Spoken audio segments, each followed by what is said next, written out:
ठाणे शहरातील वाढती वाहनं आणि त्यांचा धूर तर इमारतींची बेसुमार बांधकामं यामुळे ठाण्याची हवा प्रदूषित झाली असून ठाणेकरांचा श्वास गुदमरू लागलाय। विशेष म्हणजे वाहनांची सततची वर्दळ, बांधकामं यांच्या जोडीला मेट्रोची भव्य बांधकामं यामुळे घोडबंदर परिसर सर्वाधिक घुसमटू लागला आहे।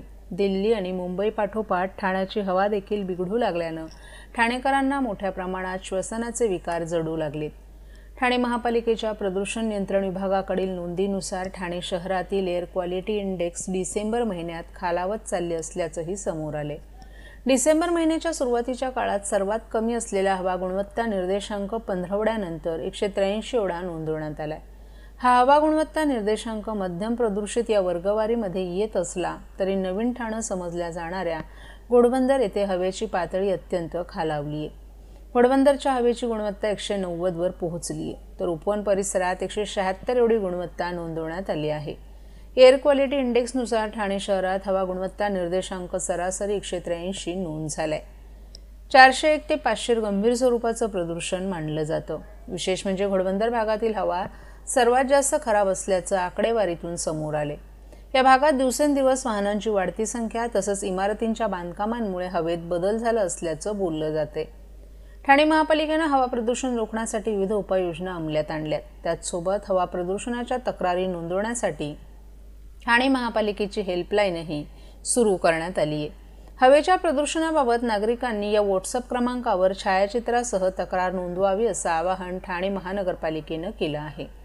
वाढत्या नागरीकरणामुळे तसंच विविध विकास कामांमुळे आणि धूळ आणि धुराच्या व्याप्तीनं शहरात वायू प्रदूषणाची पातळी काही अंशी वाढली आहे। मात्र हे प्रमाण गेल्या 2 वर्षांपेक्षा तुलनेनं कमी आहे। हवा गुणवत्ता निर्देशांक सरासरी 183 पर्यंत पोहोचला असल्यानं सध्या तरी ठाण्याची हवा मध्यम प्रदूषित स्तरावर असल्याची माहिती मुख्य पर्यावरण अधिकारी मनीषा प्रधान यांनी दिली आहे।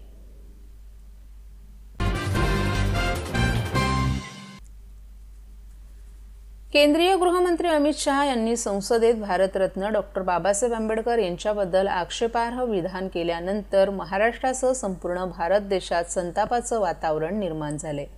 शिवसेना उद्धव बाळासाहेब ठाकरे ठाणे जिल्हा शाखेच्या वतीनं ठाणे स्टेशन परिसरात डॉक्टर बाबासाहेब आंबेडकर पुतळ्याजवळ केंद्रीय गृहमंत्री अमित शहा हाय हाय राजीनामा द्या, नहीं चलेगी दादागिरी नहीं चलेगी अशा घोषणा करून निषेध व्यक्त करण्यात आला।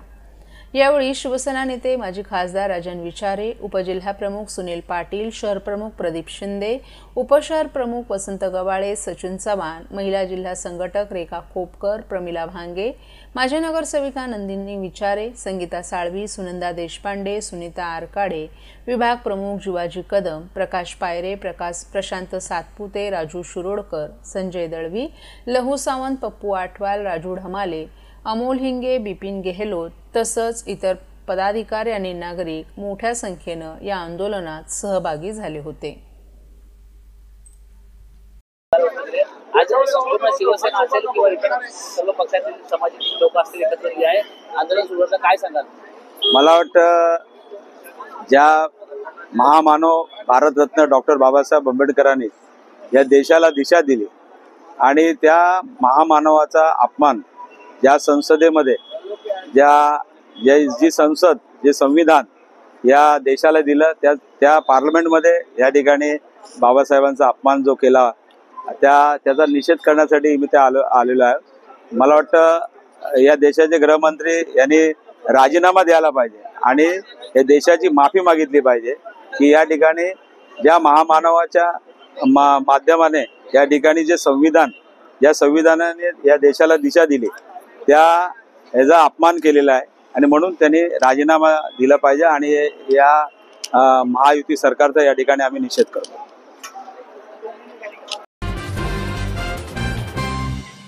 महाराष्ट्रातील भगिनींना आधार देणारी राज्य शासनाची मुख्यमंत्री माझी लाडकी बहीण योजना।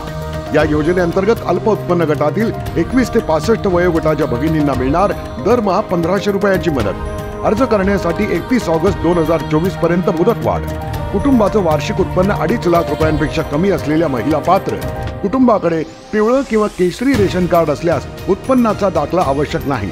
पांढरं रेशन कार्ड असेल किंवा रेशन कार्ड नसेल तर कुटुंबाचं वार्षिक उत्पन्न 2.5 लाखांपेक्षा कमी असल्याचा दाखला आवश्यक। योजनेसाठीचा ऑनलाईन अर्ज नारी शक्ती दूत ॲपवरून किंवा पोर्टलवर भरता येईल। ज्या भगिनींना ऑनलाईन अर्ज भरता येत नसेल त्यांच्यासाठी अंगणवाडी, ग्रामपंचायत, वॉर्ड ऑफिस, सेतू सुविधा केंद्रामध्ये किंवा आशाताई बचत गटाच्या CRP यांची मदत उपलब्ध।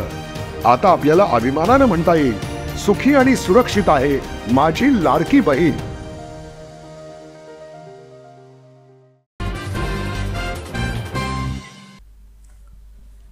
गेटवे येथे घडलेल्या बोट दुर्घटनेच्या पार्श्वभूमीवर महापालिका कार्यक्षेत्रातील बोटिंग सुविधा उपलब्ध असलेल्या सर्व तलावांवर आवश्यक त्या सुरक्षिततेची खबरदारी घेण्याच्या सूचना महापालिका आयुक्त सौरभ राव यांनी दिल्या आहेत। ठाणे महापालिका कार्यक्षेत्रात एकूण 35 तलाव आहेत। त्यापैकी शहराच्या मध्यवर्ती ठिकाणी असलेल्या मासुंदा तलाव, उपवन तलाव आणि आंबे घोसाळे या ठिकाणी नागरिकांच्या मनोरंजनासाठी पॅडल बोट आणि मशीन बोटिंगची सुविधा उपलब्ध करून देण्यात आली आहे। मासुंदा तलाव येथे 35 पॅडल बोट आणि 2 मशीन बोट, उपवन तलाव येथे 16 पॅडल बोट आणि 1 मशीन बोट, तर आंबे घोसाळे तलाव येथे 4 पॅडल बोट आणि 1 मशीन बोट उपलब्ध आहे। या कामी ठेकेदारांची नियुक्ती करण्यात आली आहे। बोटिंगसाठी येणाऱ्या नागरिकांच्या सुरक्षिततेच्या दृष्टिकोनातून आवश्यक असलेल्या सर्व उपाययोजना अंमलात आणाव्यात। तसंच बोटिंगसाठी जाताना प्रत्येक नागरिकास सेफ्टी जॅकेट परिधान करण्याची सक्ती करावी। जे नागरिक याला विरोध करतील त्यांना बोटिंग करण्यास देऊ नये असे आदेशही महापालिका प्रशासनानं दिले आहेत। तसंच बोटीमध्ये बुयॉस रिंग रोप सेफ्टी जॅकेट ठेवणं याबाबतच्या सूचनाही संबंधित ठेकेदारांना देण्यात आल्यात। आज पर्यावरण विभागाच्या उपायुक्त डॉ. पद्मश्री बेनाडे, मुख्य पर्यावरण अधिकारी मनीषा प्रधान यांनी बोटिंग सुविधा उपलब्ध असलेल्या 3 तलावांना भेट देऊन सर्व गोष्टींचा आढावा घेतला। तसंच बोटिंग संदर्भात कोणत्याही प्रकारचा हलगर्जीपणा करू नये अशाही सूचना संबंधितांना देण्यात आल्यात। महापालिकेमार्फत वेळोवेळी देण्यात येणाऱ्या सूचनांचं बोटिंगसाठी येणाऱ्या नागरिकांनी पालन करावं असंही आवाहन आयुक्त सौरभ राव यांनी केलं आहे।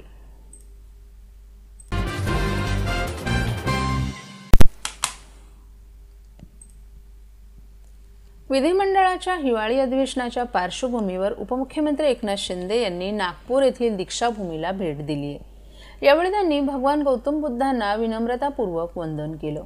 तसंच भारतीय घटनेचे शिल्पकार भारतरत्न डॉ. बाबासाहेब आंबेडकरांच्या स्मारकाला विनम्र अभिवादन केलं। दरवर्षी हिवाळी अधिवेशनादरम्यान आपण दीक्षाभूमीला आवर्जून भेट देत असल्याचं त्यांनी सांगितलं। या ठिकाणी येऊन एक वेगळीच ऊर्जा आणि समाधान मिळत असल्याचं सांगत बाबासाहेबांनी याच दीक्षाभूमीवर दीक्षा घेऊन लाखो अनुयायांना बौद्ध धम्माची दीक्षा देऊन बाबासाहेबांनी त्यांना सन्मानाने जगण्याचा मार्ग दिल्याचं मतही त्यांनी यावेळी व्यक्त केलं। राज्य शासनाच्या माध्यमातून दीक्षाभूमी परिसर विकासासाठी विशेष प्रयत्न केले गेले होते।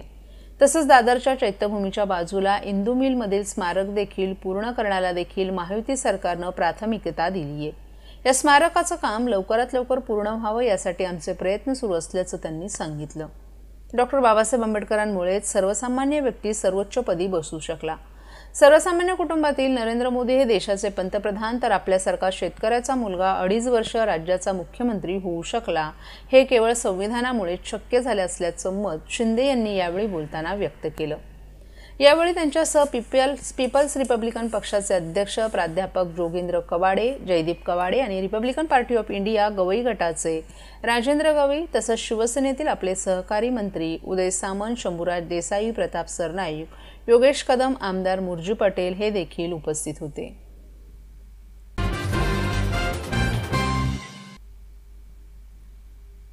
कल्याणमध्ये मराठी माणसाला परप्रांतीयाकडून मारहाण झाल्याची घटना ताजी असतानाच ठाण्यातही परप्रांतीय सुरक्षा रक्षकानं एका मराठी महिला रिक्षा चालकाला मारहाण केल्याचा प्रकार घडला आहे।